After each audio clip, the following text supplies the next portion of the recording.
오늘 플레이트 퍼먼트 제4장 물리성에 관련해서 이제 공부를 하려고 그러는데요. 일단은 첫 번째, 온실은 세 개의 레이어로 그러니까 세 개의 레이어로 되어 있다는 모델 이론인데요. 이게 이제 내부는 뭘까요? 내부, 중간, 외부로 되어 있는데요. 내부는 이제 식물체의 주변을 말해요. 그러니까 식물체 주변이라는 거는 연면경계층 같은 곳을 우리가 이제 내부로 보고 있고요. 그래서 식물체의 미세한 또는 경계층. 그러니까 여기서 증산이라든가 이런 광합성들이 일어나는 공간들을 우리가 가까운 것들을 우리가 그 내부라고 하고요. 중간은 식물 연면계층과 외부 대기와의 경계를 우리가 그 내부라고 한다. 그러니까 온실 껍데기, 피복지 안의 부분을 우리가 내부라고 하죠. 외부는 이제 그 흔히 말해 온실 바깥, 그러니까 피복제 바깥부분을 우리가 외기라고 부른다 이렇게 할게요. 우리가 이제 중간, 그러니까 내부와 중부는, 그러니까 중간 부분은 물리적으로 구분되어 있지는 않고요. 생리적으로 증산하는, 그러니까 연면경계층 이외의 지역을 우리가 중간 부위라고 얘기를 하고 있고요. 중간부와 외부는 물리적으로 벽으로 격리되어 있다 생각하시면 되겠어요. 그러면 우리가 6가지 규정에서 이제 한번 알아볼게요.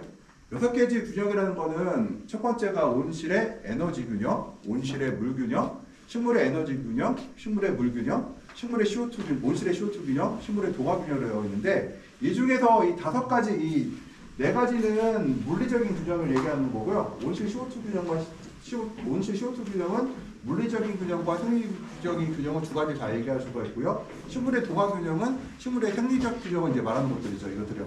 근데 이 균형들은 각자 움직일까요? 다 붙어 있을까요?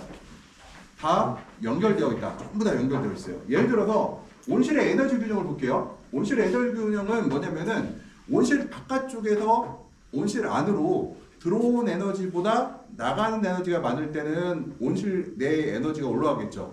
반대로 온실 내로 들어온 에너지보다 나가는 에너지가 많을 때는 당연히 온실 내의 에너지가 떨어지겠죠. 그러니까 온실 에너지 균형은 또 어떤 관련이냐면은 식물의 에너지 균형과 연관되어 있어요.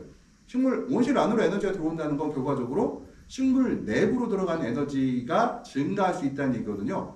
그리고 온실의 물 균형은 무엇일까요? 온실의 물 균형은 온실 내 공기 중에 수증기가 얼만큼 들어가는지 아니면 빠져나가는지에 대한 균형이다. 온실 내에요. 그러면 온실 내 수증기 양이 증가하고 있으면은 온실 내 균형에서 이제 수분이 증가한 플러스죠. 포지티브라고 할 수 있고 나가는 게 맞으면 네거티브라고 할 수 있는데 여기서 온실의 물 균형은 그러면은 그러니까 온실 물 균형이라는 거는 온실 밖과 안의 경계를 얘기하는 거죠. 바깥과 안의 차이예요. 그러니까 안에가 수분이 많고 바깥에 작으면은 그러니까 온실의 균형을 맞출 때 굉장히 유리한 점들이 많아요. 일단은 거기까지 알고 있으면 될 것 같아요. 온실의 물 균형은 뭐다? 정의를 얘기할 때 식물체가 수증기를 많이 내보내서 공기 중에 물을 많이 채우면은 수증기 안에 물 균형이 물이 함수량이 증가하고 있는 플러스로 가고 있는 거고 반대로 식물이 증발하는 것보다 바깥으로 나가는 게 많으면은 온실 내의 습도는 떨어지고 있다는 얘기죠. 이 얘기를 하는 거고요.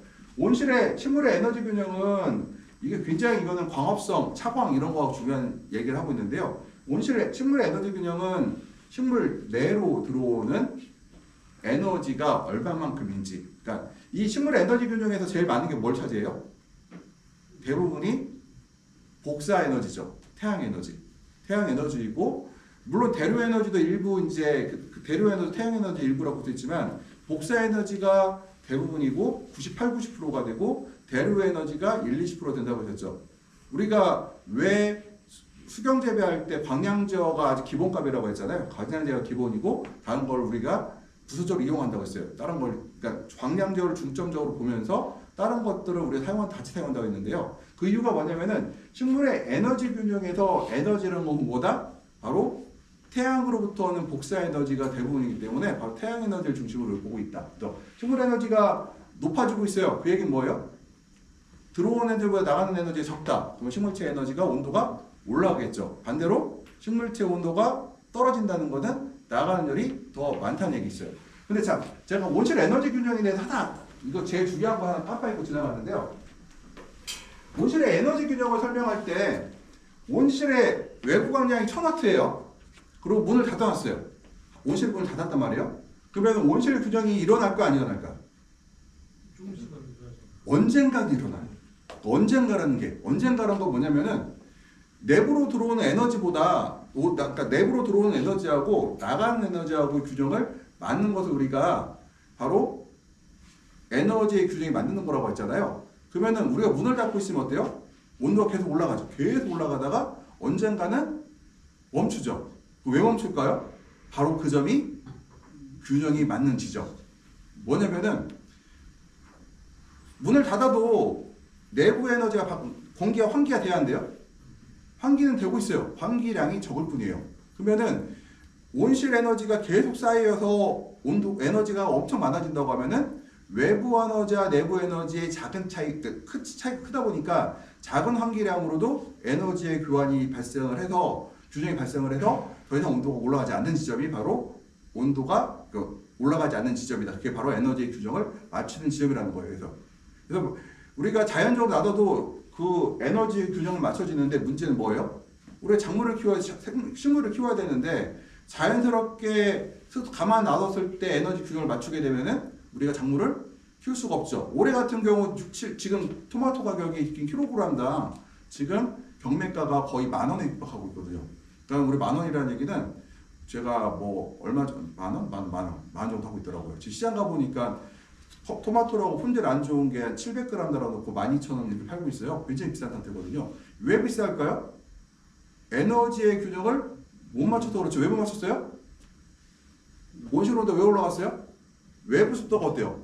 굉장히 높은 상태라는 얘기는 에너지가 많은 상태고 내부도 광량이 센 상태고 굉장히 센 상태이기 때문에 에너지 높은 상태고 외부가 습도가 낮았으면 공기 교환을 통해서 아마 에너지 균형이 더 낮은 지점에 일어났을 거예요. 그런데 지금 올해 같은 경우는 어때요? 습도가 높은 상태에서 외부 온도가 높고 그런데 내부 온도 높지만 습도도 있고 교환을 할 때 한 번 교환될 때마다 에너지 차가 작기 때문에 온도가 더 많은 온도에서 더 높은 온도에서 균형점이 발생을 했죠. 그러니까 작물이 다 망가진 것들이거든요. 그러니까 에너지 균형이라는 거는 우리가 이제 온실 내로 들어오는 에너지를 우리가 이제 어떻게 조절할 것인가, 어떻게 밖으로 내보낼 것이 얘기인데, 그럼 여기서 에너지 균형을 얘기할 때 차가운 뭐예요? 에너지 균형 관점에서 보면 온실로 들어오는 에너지 양을 줄여버리면은 적은 환기량으로도 우리가 균형을 맞출 수 있다는 거죠, 이것들이요. 바로 그 관점이에요. 온실 내 습도가 굉장히 높다고 하면은 어때요? 그때도 맞출 수가 있죠. 내부 습도가 85% 이렇게 되면은 적은 공기 교환으로도 우리가 온도를 밸런스를 맞출 수가 있어요. 그 에너지 균형을 맞출 수가 있어요. 그래서 그러면 식물의 에너지 균형은 뭐예요? 식물의 에너지가 온도가 더 이상 올라가지 않는 지점이 바로 에너지 균형이 맞은 지점이죠. 그러니까 식물체의 온도가 올라가다가 예를 들어 햇빛을 계속 받았는데 한 22도까지 올라가다가 딱 멈췄어요. 그건 뭐예요? 이 상태에서의 에너지 균형이 맞춰진 거죠. 더 이상 온도가 안 올라간다는 얘기는. 바로 근데 이 식물의 에너지 균형은 뭐랑 관련이 있어요? 식물의 물 균형과 붙어 있죠. 왜 식물의 에너지 균형과 물 균형이 붙어 있을까요? 태양 에너지에서 식물의 에너지가 전달이 되고 이 식물의 에너지는 바로 온도가 올라가지 않으려면 어떻게 해야 돼? 내가 더 이상 균형을 맞춰주려고 하면은 증산을 통해서 에너지를 바깥으로 배출해야 되는데 배출될 때 나온 수분은 어디로 연결돼 있어요? 그것도 온실의 물 균형과 에너지 균형도 가버리죠. 그래서 이건 전부 다 연결되어 있어요. 이것들은. 그러면은 식물의 에너지 균형을 얘기를 할 때 증산량이 많아질수록 어때요? 에너지 균형이 맞추기가 굉장히 쉽죠. 식물의 입장에서는 에너지 균형. 내가 물을 많이 증발시킬 수만 있다면은 태양광이 아무리 세게 들어와도 내가 균형을 맞추기가 쉬워진다는 거죠. 그게 낮은 온도에서 맞출 수가 있는데 문제는 식물의 증산량은 이 물균형이라는 것도 관련이 있잖아요. 그러니까 내가 식물이 먹을 수 있는, 식물이 흡수할 수 있는 물은 한계가 있는데 그러면 이 한계 범위 내에서 만약에 식물이 에너지 균형을 맞추기 위해서 이제 물 균형을 맞추기 위해서 에너지 균형을 물 균형을 맞추기 위해서 기공을 다 작게 열어버려서 증산량을 줄여준다고 하면 어떻게 돼요? 식물체의 체온은 올라가고 올라갔다는 얘기는 뭐예요? 규정점이 더 위쪽에 생긴 거죠. 식물은 증산량을 줄임으로써 에너지 균형은 식물의 증산을 줄여줌으로써 물의 균형을 맞춰줬는데 에너지 균형을 맞추기 위해서 어떻게 식물이 보다 높은 온도로 가버려서 균형을 맞추는 거죠. 이것들이요. 그러니까 증산량이 많다고 하면 어때요? 식물의 물 균형, 에너지 균형을 맞추기가 쉬워졌겠죠. 더 낮은 곳에서 우리가 균형을 맞출 수가 있겠죠. 그러면은 우리가 이제 식물 에너지 균형에서 맞출 때 식물의 고온을 상태에서 균형 맞는 거. 예를 들어서 뭐 식물체 온도가 35도야. 이걸 원해요? 이걸 원치 않죠. 식물체가 한 28도 정도 높아야 30도 정도까지만 올라갔으면 좋겠잖아요. 그럼 어떻게 해야 돼요? 식물이 증산을 맞이할 수 있도록 해주거나 아니면 뭐 해야 돼요? 식물체로 들어온 에너지 양을 줄이거나 하면 되는 거예요. 줄이는 건 뭐예요? 차광이죠. 그리고 가끔가다 이렇게도 할 수 있어요. 식물의 물 균형을 맞춰주는데 생장점 온도가 제일 중요하거든요. 어떻게 하냐면은 아래쪽 잎을 따버려요. 아랫잎을. 내가 물은 1리터밖에 못 들어오고 1리터의 물이 들어오고 있는데 1리터의 물 갖고 증산량이 모자랄 것 같아. 그래서 제가 계산해봤더니 그럼 아랫잎을 따버리자. 아랫잎을 따버리면은 증산량이 어떻게 돼요? 줄어들겠죠. 그러면 어떻게 해요? 생장점으로 물이 더 올라가서 생장점 온도는 아랫잎을 따지 않았을 때 떨어지겠죠. 그렇게 해서도 우리가 에너지 균형을 맞출 수가 있다. 식물의 온도 균형을, 에너지 균형을 맞출 수도 있다. 이렇게도. 그럼 식물의 CO2 균형은 뭐냐? 온실의 CO2 균형은 뭐냐? 온실내에 우리가 이제 12월달, 1월달, 2월달 같은 경우는 문을 닫아놓는 시간이 되게 길어요. 그러면 식물이 광합성을 하게 되면 어때요? 온실내 CO2 함량이 줄어들겠죠. 그러면 우리가 추비를 통해, 그러니까 탄산시비를 통해서 탄산가스를 공급하는 것을 우리가 CO2의 균형이라고 하는데 모질란 것만 보충해주는 거죠. 식물이 흡수한 만큼 내가 보충을 해주는 건데 이거는 인공적으로 인간이 액상탄산가스를 집어넣거나 아니면 CHB라고 해서 천연가스를 태운 이산화탄소를 공급하던 간에 인공적으로 공급하는 거고 문을 열면 어떻게 돼요? 창문을 활짝 열어버리면은 내부가 만약에 200ppm이에요. 외부는 400ppm이죠. 가만히 있어도 창을 열므로써 어떻게 해요? 탄산가스의 공급이 이루어지는 거죠. 그래서 그러니까 CO2의 균형이라는 건 뭐냐면은 온실 내에서 CO2가 외부는 400밖에 안 되잖아요. 그리고 내부가 600이면은 600에서 바깥으로 200이 나갈 거고요. 거꾸로 안에가 200이면 바깥은 400에서 안쪽으로 들어올 거고 이런 것들 우리가 탄산시비의 균형이라고 얘기한다. 식물의 동화균형이라는 건 뭐냐? 식물이 광합성을 많이 하는 건 그러니까 광합성을 100이라는 걸 했는데 식물이 110을 사용해요. 그러면은 어떤 일을 발생해요? 내가 100을 광합성을 했는데 110을 사용했다. 그 얘기는 식물체 몸속에 저장되어 있던 뿌리나 잎에 저장했던 양분을 사용하고 있다는 얘기예요. 그럼 결국 어떻게 돼? 식물이 나중에 죽겠죠. 그래서 지금 저 같은 경우도 며칠 전에 주말에 봤더니 화장실에 화장실에 조그만 게 하나 저 있는지 몰랐어요. 가봤더니 노랗게 됐길래 꺼내서 햇빛에 갖다 놨어요. 엄마는 거기다 갖다 놓더라고. 거기다 몇 개를. 그래서 내가 왜 갖다 놨느냐? 지금 이 식물체는 뿌리에 있는 양분까지 다 빨아서 지금 소모하고 있다. 뭐요? 호흡하는 양보다 광합성 양은 적으니 광합성 양분이 식물 동화균형이 안 맞은 거죠. 이 동화균형이라는 건 뭐랑 관련 있느냐? 광과 온도랑 관련 있어요. 온도가 높으면 어때요? 우리가 알다시피 온도가 높을수록 에너지 소비가 많죠. 그러면은 만약에 식물 동화균형에서 광합성을 우리가 장마철을 볼게요. 장마철은 광량이 600줄 이하가 들어오고 있어요. 그리고 과일은 잔뜩 달린 상태고 그러면 온도가 몇 도예요? 올해 장마철 같은 건 야간 온도가 한 26, 7, 8도 막 이렇게 올라갔어요. 7, 8도 밤에도. 그리고 한낮에 몇 도 올라갔어요? 35, 6도 올라갔죠. 그러면은 굉장히 온도가 높은 상태인데 광은 없죠. 그러면은 식물의 동화균형에서 그런 경우는 어떻게 하면 좋을까요? 광이 없는 상태에서 다시 이거 내가 앞에 화면 빼먹었네요. 올해 채소값 왜 비싸요? 가장 결정적인 건 뭐냐면 장마가 엄청 길었거든요. 그래서 광합성한 양보다 온도가 높으니까 광합성을 안 했으면 온도를 낮추면 돼요. 그러면은 광합성 균형이 식물 동화 균형이 맞춰지는데 광합성을 조금밖에 안 했는데 온도가 높다 보니 호흡량이 증감에 따라서 어떻게 해요? 메인터넌스 에너지라고 하죠. 그러니까 가만히 우리가 그러죠. 숨만 쉬고 있어도 얼마나 나간다 이렇게 얘기하잖아요. 식물도 마찬가지로 온도가 높아지면은 가만히 숨만 쉬고 있어도 사용되는 에너지가 되게 커져요.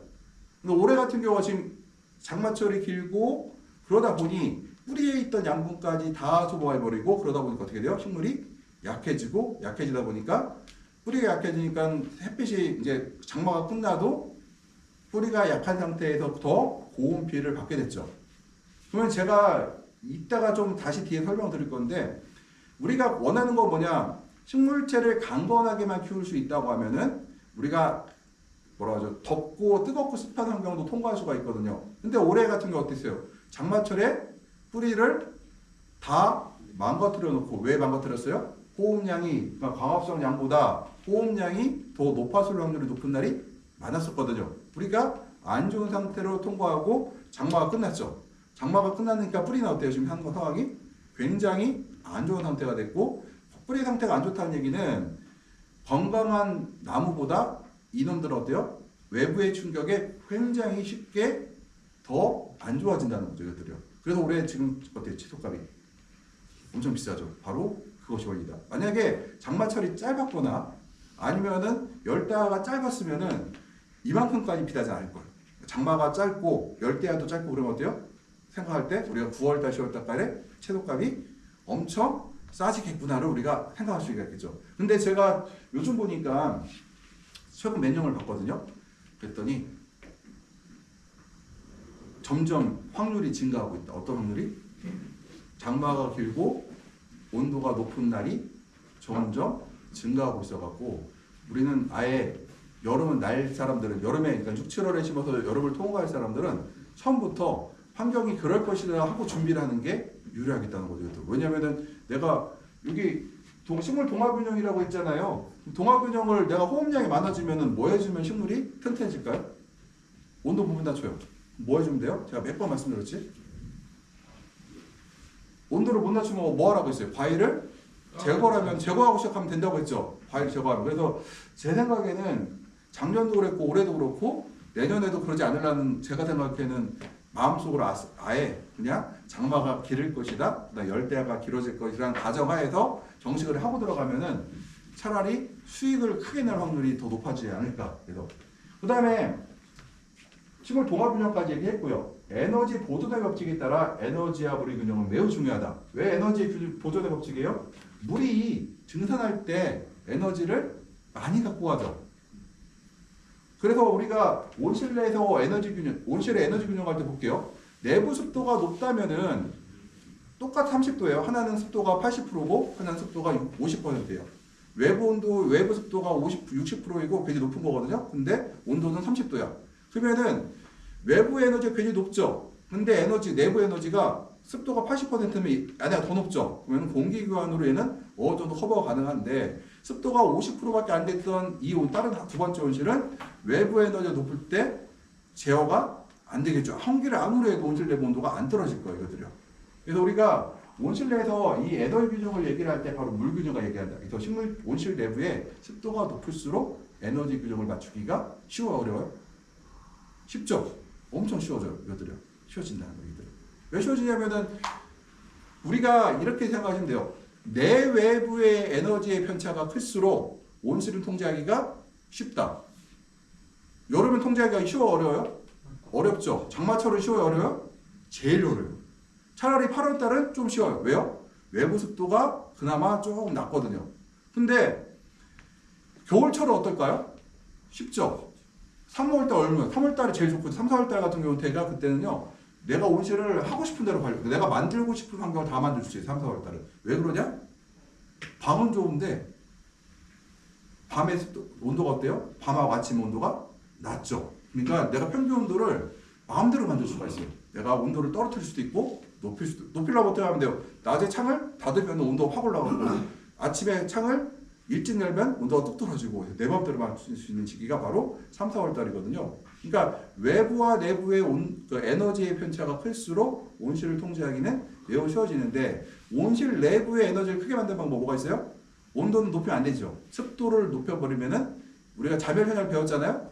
같은 온도라고 하더라도 습도가 높은 게 에너지가 훨씬 높다는 걸 배웠어요. 그렇기 때문에 지금 우리가 에너지 보존의 법칙에서 에너지와 물의 균형이 이 6가지 규정할 때 굉장히 다 연관되어 있고 중요하다는 얘기를 하고 있어요.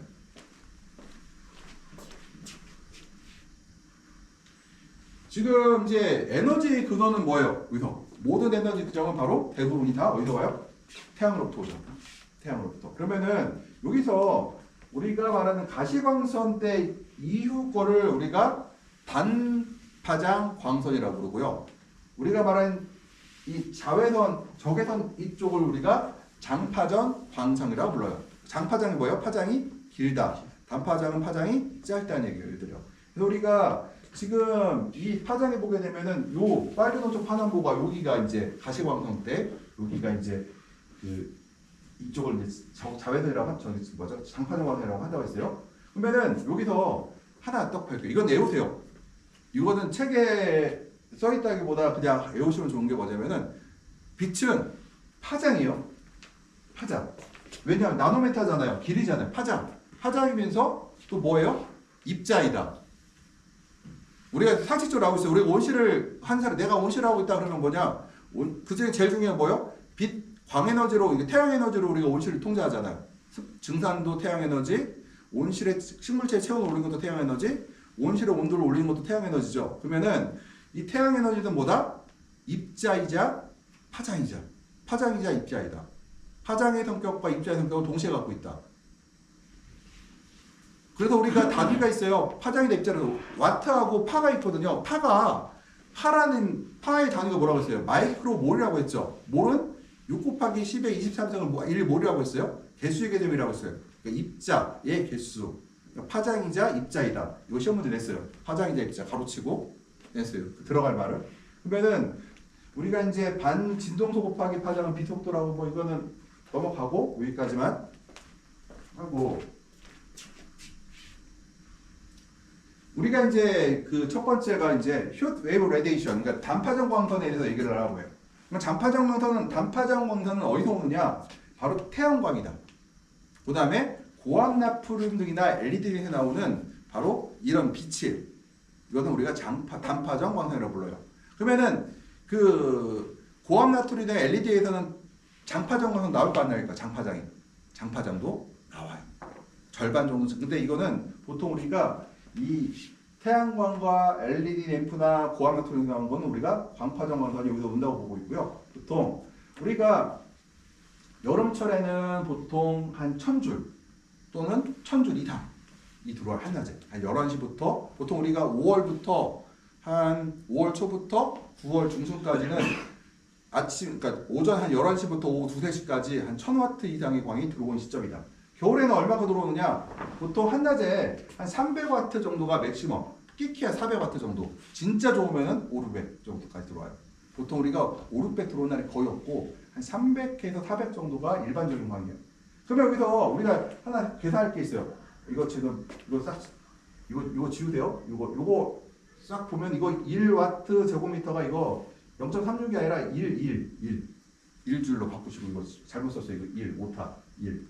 그다음에 1와트라는 거는 1와트가 1초간 들어오면은 1줄이라고 불러요. 1와트가 1초간 들어오는 건 1줄이에요. 1와트의 광이 1초간 들어오면 1줄이다 생각하시면 되고, 그러면은 예를 들어서 100와트의 광이 60초간 들어오면은 6000줄. 이것이 그다음에 100와트의 광이 1시간 60초 곱하기 60분이면 이게 뭐죠? 그 3600이잖아요. 3600 곱하기 100은 36만 줄이죠. 근데 이건 단위가 뭐예요? 제곱미터죠. 제곱미터. 그럼 제곱미터인데 그러면은 이것을 줄로 바꾸면 어떻게 될까요? 줄은 뭘로요? 왜 센티미터로 센치 제곱미터로 하죠? 여기서 그러면은 볼게요. 센치로 해볼게요. 100cm 곱하기 100cm면은 뭐예요? 만 cm 제곱미터죠. 만 cm 제곱미터죠. 그러면 우리가 저기 있는 제곱미터를 갖다가 cm 제곱으로 바꾸려면 뭘로 나눠줘야 돼요? 만으로 나눠주면은 되겠죠. 만으로 나눠주면. 그럼 만으로 나눠주면요. 요걸 갖다가 만으로 나눠볼게요. 뭐 36만 줄이잖아요. 36만 줄인데 이것을 센티제곱으로 나타내면 어때요? 공 4개를 하나 틀으면은 1cm 제곱미터당 36줄의 에너지가 온실 안으로 들어오고 있다. 보통 우리가 수경 재배할 때나 컴퓨터 통제할 때 보면은 센치 제곱미터당 줄로 표시된 게 많아요. 우리가 보통 할 때 이 제곱미터하고 센치 제곱미터는 만으로 나눠주면 된다. 만으로 나눠주면. 그래서 1와트가 1초간 들어가면 몇 줄? 1W가 1초가 들어왔어요. 몇 줄? 1줄. 1W가 100초가 들어왔어요. 그럼 몇 줄? 100줄. 1W가 1000초 들어왔어. 그럼 뭐예요? 1000줄. 그렇죠? 그러니까 지금 이거 줄은 이제 그렇다고 생각하시면 돼요. 그 다음에는 우리가 와트 곱하기 1초가 바로 줄이라고 보시면 되고요. 1줄은 1칼로리는 4.2줄이에요. 우리가 보면은 보일러가 지금 칼로리 된 게 있죠. 칼로리 된 게 있어요. 근데 우리는 줄로 바꿔야 되는데 와트나 줄로 바꿔야 되는데 1와트는 1칼로리는 4.2줄이에요. 그래서 우리가 보통 누적 박사량 복사량을 하게 따지면은 우리 센치제곱으로 따진다 했잖아요. 누적 복사량을 보게 되면은 보통 네덜란드 기준으로 0에서 3000줄 1년에 들어와요. 근데 우리나라는 얼마가 들어온다? 3000줄 이상. 3400줄, 500줄 들어와요. 우리도 더. 근데 식물 생장에 중요한 거는 우리가 에너지라는 것이 특히 단파전광선이 에너지가 굉장히 높거든요. 이 단파전광선이 온실에서 굉장히 큰 차지를 합니다. 왜냐면은 태양 복사 에너지는 다보다 단파전광선이 상당히 차지하고 있거든요. 이것들을. 그 다음에 이거는 이제 질이나 계절, 스크린 투과도에 따라서 온실 내부로 들어오면 달라지겠죠. 외부가 예를 들어서 1000W라고 하더라도 내가 그냥 비닐만 닫아놓고 있으면은 800W, 850W가 나올 거고요. 내가 스크린 사용했으면 내부가 400W, 500W가 나올 거예요. 이것들이요. 그래서 그러면은 그 다음번에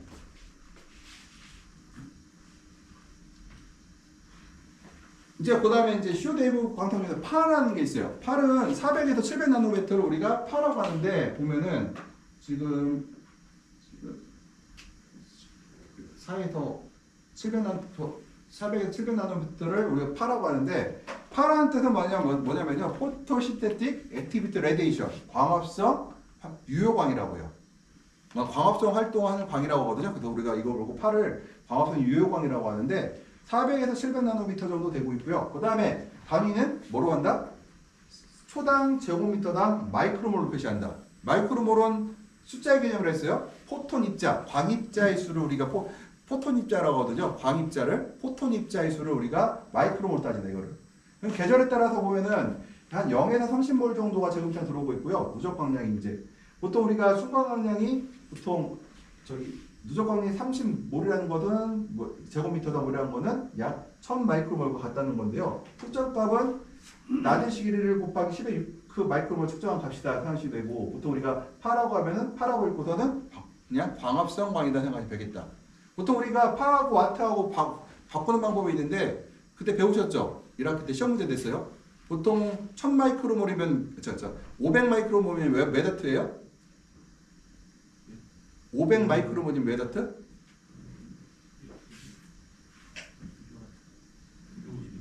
2로 나눠있죠. 2로 나누면 거의 맞아요. 그래서 어떤 단위가 그 같은 단위는 아닌데 통상적으로 우리가 보통 8센서나 와트센서 하다가 저는 이제 와트센서 주로 갖고 다니는데 와트나 파를 갖고 다니게 되면은 파하고 와트하고 둘 다 광의 강도를 말하는 거거든요. 그래서 파센서나 와트센서 갖고 다니면은 와트를 파로 바꿀 때는 곱하기 2를 하면 되고 반대로 파를 갖다가 와트로 바꿀 때는 보통 2를 나눠주면은 대략적으로 이게 맞는 광이 되거든요. 되고 그러면은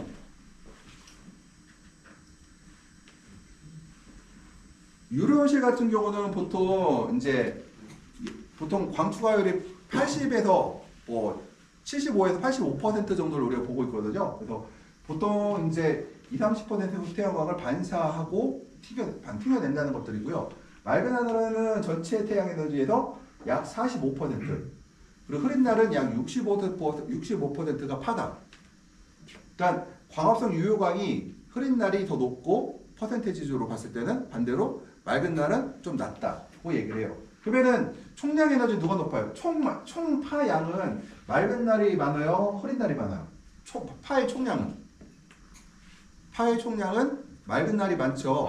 그래서 흐린 날은 광량은 적은데 뭐라고 한다? 광의 질은 좋다고 그래요. 흐린데 광의 질은 좋다 이렇게 얘기를 해요. 근데 맑은 날은 광량은 많은데 광은 안 좋은 거, 상대적으로 안 좋은, 질은 안 좋은 거죠. 그렇다고 해서 총량이 우선 중요한 거고.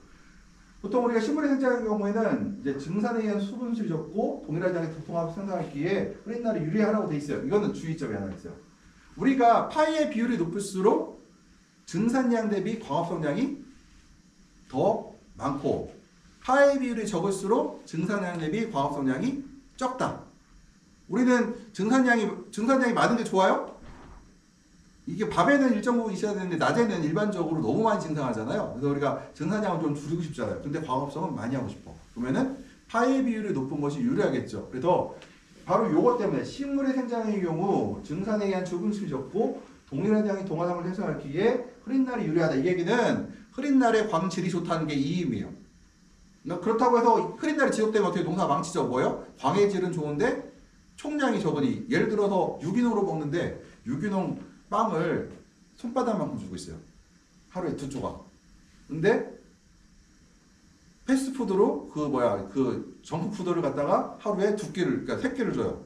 그러면은 이 빵 쪼가리 2개 먹은 사람 어떻게 돼요? 나중에 영양실조로 죽어가겠지만 이 정크푸드를 먹은 사람은 어때요? 사는 데는 나중에 만성질환이 올지 모르겠으나 먹고 사는 데는 뭘 지장이 없죠. 얘도 마찬가지라는 얘기예요. 그래서 흐린 날이 지속된 게 뭐예요? 언제예요? 장마철도 그렇고 요즘에 오늘 비가 오잖아요. 오늘날은 뭐예요? 오늘은 광의 질은 좋은데 총 에너지 양은 적죠. 이것들이요. 그래서 우리가 그래서 절대값은 맑은 날이 많고 효율은 흐린 날이 많다고 얘기를 하고 있죠. 이것들이요. 그러니까 맑은 날은 절대값이 많고 흐린 날은 효율성이 좋다. 그러면은 또 이게 있어요. 파의 비율로 봤을 때 산란광이 파의 비율이 좀 높아져요. 산란광이. 그러니까 산란광이 좋긴 한데 또 산란광이 뭐라고 했어요? 맑은 날은 좋죠. 근데 겨울철 같이 광이 부족한 시기에는 어때요? 파의 비율이 늘어나면 뭐예요? 촌체 광량이 적은데 그때는요. 총 광량이 적기 때문에 파를 이거 만약에 저걸 쓰게 되면 우리가 직달광과 산란광에 대해서 이제 다시 한번 보게 되는데요. 산란광이 작물에 더 깊게 침투해야 유리하다. 왜냐면 산란 볼게요. 산란은 직달광은 내려오면서 그림자를 크게 만들어요. 그래서 그림자를 만들고 그다음 B는 산란도가 좀 떨어지는 거고 C는 산란도가 큰 건데 빛을 엄청 쪼개서 아래까지 다 들어가긴 하거든요. 근데 문제는 광량이 적으면 이게 지금 들어오잖아요. 예. 산란시킨다는 굴절시킨다는 얘기거든요. 굴절시킨다는 얘기는 바깥으로 다시 나가는 광도 예를 들어 이렇게 들어왔는데 식물한테 안 가고 옆으로 빠져나가요. 이건 뭐예요? 손실이죠. 이렇게 왔는데 식물에 다 광합성일 거 아니에요. 들어왔는데 너무 꺾여서 이렇게 나가버렸어요. 그럼 뭐예요? 손실이 발생하죠. 그래서 우리가 보통 그 직달광은 언제 사용하느냐? 강광기 때 굉장히 효율성이 좋다 이렇게 얘기를 하고 있어요. 이것들이요. 왜냐면 흐린 날은 오히려 약광기 때는 광의 질은 좋아진데 뭐예요? 약광기 때는 광의 질은 좋아. 산란광 쓰면. 근데 뭐가 있어요? 총량이 적은 거죠. 그래서 우리가 생각할 때 그리고 약광기 때는 잎을 많이 따거든요. 일부러. 왜냐면은 그림자가 많이 지니까. 그러므로 우리가 직달광을 사용하더라도 큰 문제가 안 되게 만들어 놓고 있는데 굳이 우리가 산란광을 만들 필요가 있을까? 겨울철에 약광기 때. 그럴 이유가 없다. 그래서 산란광을 쓰는 거는 주로 강광기 때 많이 사용하자는 얘기가 있고요. 산란광을 위해서는 만들기 위해서는 이제 산란 유리가 있어요. 유리는 뭐예요? 간유리를 얘기해요. 지금 저거 여기 있다. 산란광 얘가 있는데 뒤에 보세요. 저거 산란광이에요. 빛은 보이죠? 예. 근데 안에가 보여 안 보여요? 안 보여요. 안 보이죠? 저렇게 하면 산란광이 만들어져. 여기 어때요 이거? 산란광이 만들어졌죠? 예. 간유리 같은 걸 우리가 산란광이라고요. 그러니까 대신에 광은 안 들어오잖아요. 적게 들어오잖아요. 튕겨내면서. 그다음 우리가 산란광을 만든 산란 유리, 그래서 유리가 있고요. 산란제 코팅, 뭐 했어요? 코팅을 했죠 지금. 산란 코팅을 했고 산란 스크린은 뭐예요? 온실 안에 쓰고 있는 보온 스크린들이 바로 산란 스크린이 되겠어요. 이것들이요. 직조 스크린들은 천을 짰기 때문에 뭐가 있어요? 굴곡이 생겼죠. 빛이 들어오는데 굴곡이 생겼기 때문에 뭐예요? 빛이 굴절되잖아요. 이것들이요. 그래서 우리 산란광을 만들 수가 있는데 산란광을 만든다는 얘기는 뭐다? 빛을 굴절시켰다라고 생각하시면 됩니다. 굴절시켰다. 그러면은 우리가 이제 그 산란광을 측정할 때는 두 가지 인덱스가 있는데요. 하나는 헤이즈 인덱스라는 게 있고요. 바로 F 스캐터 팩터라는 게 있는데 지금 우리가 사용하는 거는 그 헤이즈 인덱스는 농업용으로 사용하지 않고 바로 F 스캐터 팩터라는 걸 우리가 사용하고 있어요. 이것들은요. 이 스캐터를 하는데 이건 뭐냐면은 헤이즈 인덱스는 2.5도만 꺾으면은 5도가 됐든 10도가 됐든 가중이 없어요. 그냥 무조건 하나야.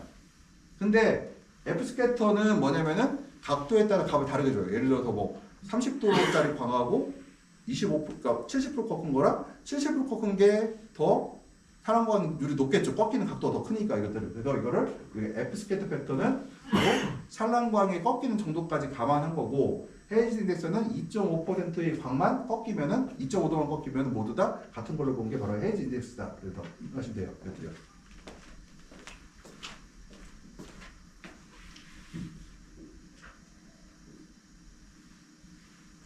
태양광과 이제 인공광에 대해서 설명하면은 태양광은 스펙트럼 사이가 이제 인공광 스펙트럼 구성과 총 에너지 비율에서 파의 비율이 태양광과 차이가 있어요. 근데 우리가 흔히 보이는 고압 나트륨 등은 태양광과 굉장히 유사한데 LED 등은 등이 어떤 등을 사용하에 따라서 파의 비율이 달라지는 그런 것들이 있거든요. 그러니까 자연광하고 많이 달라요, 그들요. 그래서 보통 적외선, 원적외선 대 적외선, 그러니까 뭐예요? 적외선 비율이 높을수록 어때요? 작물이기가 길어지고 잎이 커지는 방향이 있고요. 반대로 파장이, 그러니까 그 UV 함량이 높을수록 10mm 길이가 짧아지고 잎이 작아지는 이런 특성들이 있어요. 그래서 우리가 청색등을 달게 되면은 보통 어떻게 되면 짧아지고요, 이파리가.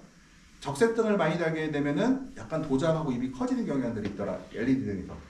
또 뭐 보통 우리가 그 고압 성성은 주로 스펙트럼이 적색면에서 빛을 생산하고 인공광 태양을 대수한다고 하는데 이 인공광 태양을 대수하는 것은 뭐냐? 에너지가 충분히 있어야 되고요. 스펙트럼이 좀 범위가 좀 있어야 된다는 뜻이에요. 어떤 특정 광만 많이 내보내면 안 된다는 뜻이 바로 그 인공광 태양광을 대체할 수 있어야 한다는 뜻이에요. 이것들이요. 지금 LED 등 같은 경우는 많이 쓰고 있는데요. 요즘에 LED 등의 문제가 뭐냐면은 이제 특정 광만 너무 많이 나온다는 거. 그래서 요즘에 최근에 또 진행되는 것 중에 하나가 하이브리드 방식이라고 해서 고압 나트륨 태양광과 가깝다고 했죠. 유사하다고 했어요. 그거 넣고 또 반 정도는 LED 등을 쓰는 것들도 많이 하고 있다. 그래서 하이브리드 방식이라고 최근에 유행하는 방식이에요. 그러니까 태양광과 유사한 고압 나트륨 그리고 특정 광을 많이 사용하는 특정 광 파장이 있는 LED 등을 동시에 사용하는 것들을 사용하고 있다. 그리고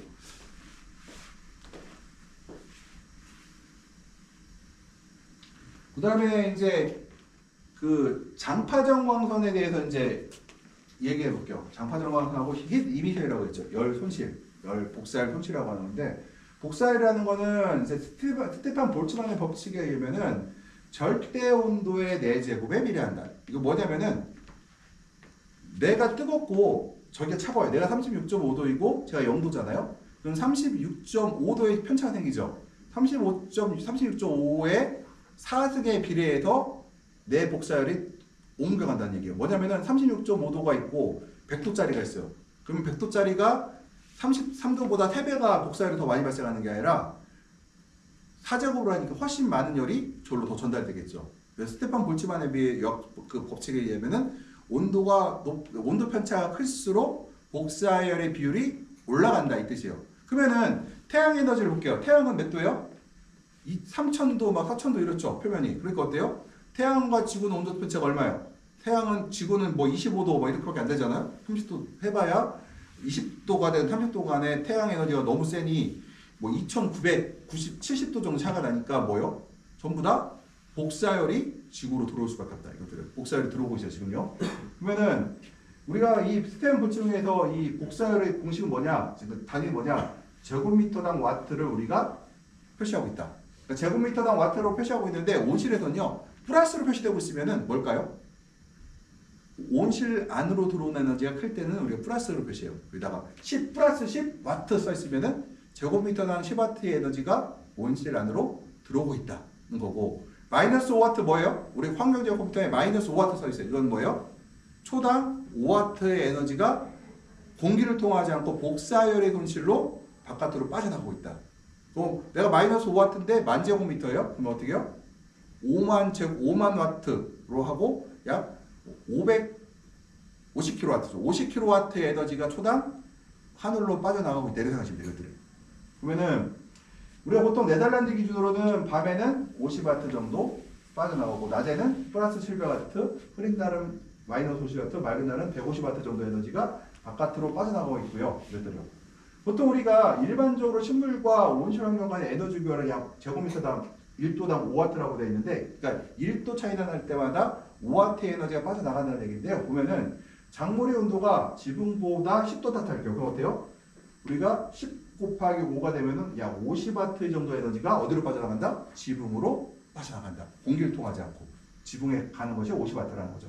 그러면 열 손실은 생장점의 영양분 부족과 작물 결을 유발한다. 뭐예요? 생장점이 이렇게 서 있잖아요.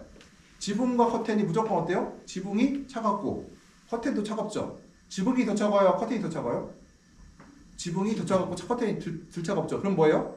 온도 편차가 예를 들어서 커튼 온도가 15도고 식물체 온도가 18도야. 그러면은 3 곱하기 5로 15W가 뺐겠죠. 근데 지붕이 5도고 식물체가 18도예요. 그럼 어때요?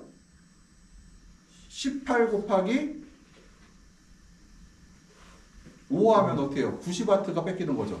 그래서 우리가 커튼을 쓰는 이유 중에 하나가 커튼을 제가 뭐라고 했어요? 일찍 닫으라고 해서 늦게 닫으라고 했어요. 일찍 닫으라고 했죠. 일찍 닫으라고 했죠. 일찍 닫으라고 했죠. 왜 일찍 닫아요? 우리가 공기로 뺏기는 열은 식물체 체온은 그렇게 많이 안 떨어뜨리는데 이 복사열로 뺏기는 게 빨리 떨어뜨리거든요. 그러면 커튼을 닫아서 식물체 체온이 안 올라가면, 그러니까 식물체 체온이 안 떨어지면 어떻게 돼요? 그러니까 열 손실, 그러니까 복사열 손실은 생장점 부위의 영양분 부족과 경물결을 유발한다. 이거 뭐예요? 생장점의 온도가 빨리 떨어지니까 어때요? 빨리 떨어지니까 증산을 멈추게 되고, 증산을 멈추게 되면 뭐가 움직이 안 된다고 했어요? 증산을 멈추면 뭐가 안 가요? 칼슘이 안 가서 양분의 결핍 증세가 발생하죠. 그 생장점 온도가 많이 떨어지면 또 하나 문제가 또 있어요. 뭐예요? 잎에서 광합성 양분이 가요 안 가요? 잘 안 가요. 생장점으로. 그리고 또 뭐가 있어요? 생장점이 차가우니까 물방울이 맺히겠죠. 결로가 생기겠죠. 그리고 뭐 하여튼 이 생장점에서 발생하는 이런 복사열 손실들이 실제로 식물체에 여러 가지 피해를 주는데 하나가 생장점의 양분 결핍. 이건 무기양분의 결핍이에요. 또 하나는 광합성 양분이 생장점으로 못 가게 방해하기도 하고 또 뭐예요? 결로를 유발시키기도 하고 하나 더 있죠. 뭐예요? 증산이 멈추게 되면은 근압이 과잉으로 올라가서 일액이 나오게 되죠. 그래서 이런 것들을 다 유발시킨다는 거죠. 그래서 생장점 온도가 그래서 굉장히 중요하기 때문에 커튼을 제가 100W 되기 전에 닫으라고 했어요. 왜요? 생장점 온도가 빨리 떨어지면은 이 문제들이 다 발생하니까. 그래서 알루미늄 스크림은 플라스틱 스크림보다, 그러니까 흔히 말해서 그 에너지 스크림보다 열 복사 보호가 우수하다. 그래서 알루미늄 스크린을 보온 스크린이라고 표현한다. 이거 뭐예요? 알루미늄 스크린은 빛을 반사하기 때문에 더 우리가 열 보호한, 그러니까 생장점의 열을 보호하기에는 플라스틱, 그러니까 일반 PE 필름 PE 스크린보다 알루미늄 스크린이 훨씬 유리하다고 그랬어요. 그러니까 보온 자격 커튼을 사용하게 되면은 열을 튕겨내는 게 아니라 흡수하거든요. 근데 이런 알루미늄 스크린은 열을 복사열을 튕겨내버리기 때문에 생장점의 온도가 보다 높게 오랫동안 유지할 수가 있다. 그렇다고 뭐예요? 보다 많은 생장점의 증산을 할 수가 있고, 생장점을 증산할 수 있다는 얘기는 뭐예요? 양분을 충분히 생장점 공급할 수가 있고, 또 양분, 또 여기서 말하는 무기양분과 광합성 양분 다 이동할 수가 있고요. 그 다음에 증산한다는 얘기는 바로 근압이 과잉으로 올리지 않아 일액이 나오는 것을 방지할 수가 있다는 거예요. 그래서 우리가 알루미늄 스크린은 뭐다? 열을 튕겨내는, 빛을 튕겨내는, 그러니까 복사열을 튕겨내는 역할을 하기 때문에 식물체의 체온을 유지할 때는 굉장히 유리하다, 이게 얘기를 했어요. 이것들이요. 여기서 잠깐 했다가, 여기 쉬었다가, 잠깐.